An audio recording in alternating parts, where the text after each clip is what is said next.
যুক্তরাষ্ট্রের president Donald Trump দাবি করছি ইরান তার দেশের বর্তমান পরিস্থিতিরে ভাঙ্গি পরিবের মতো আখ্যা দিয়ে হরমুজ প্রণালী খুলি দিবেন লাই যুক্তরাষ্ট্রে অনুরোধ জানাই।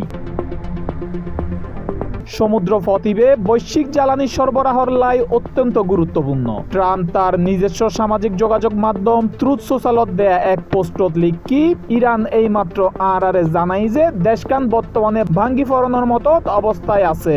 দেশগানের নেতৃত্ব সংকট সমাধানের চেষ্টা চলাকালীন তারা চায় আর যেন দ্রুত সম্ভব হরমুজ প্রণালী খুলি দিই। তবে ট্রাম্প ইরানলৈ যুদ্ধ শুরুর পর এই বিষয়ে ট্রুথ সোশ্যালত বহুতবার পোস্ট দিই এবং সেসব পোস্টিং পরে অসত্য বলে প্রমাণিত হই। সাম্প্রতিক সময়ে ইরানত দেয়া একখান প্রস্তাব ট্রাম্প ও তার জাতীয় নিরাপত্তা দল পর্যালোচনা করের বলে জানা গেই। আন্তর্জাতিক সংবাদ মাধ্যমের প্রতিবেদন অনুযায়ী ওই প্রস্তাবত সন্তুষ্ট হইতে না পারে ট্রাম্প। তবে যুক্তরাষ্ট্র আনুষ্ঠানিকভাবে ইরানের সর্বশেষ প্রস্তাবের বিষয়ে এখনো পর্যন্ত কোনো প্রতিক্রিয়া না জানায়। এই সকল খবর নিশ্চিত করছি আন্তর্জাতিক সংবাদ মাধ্যম Al Jazeera. International desk C+ TV।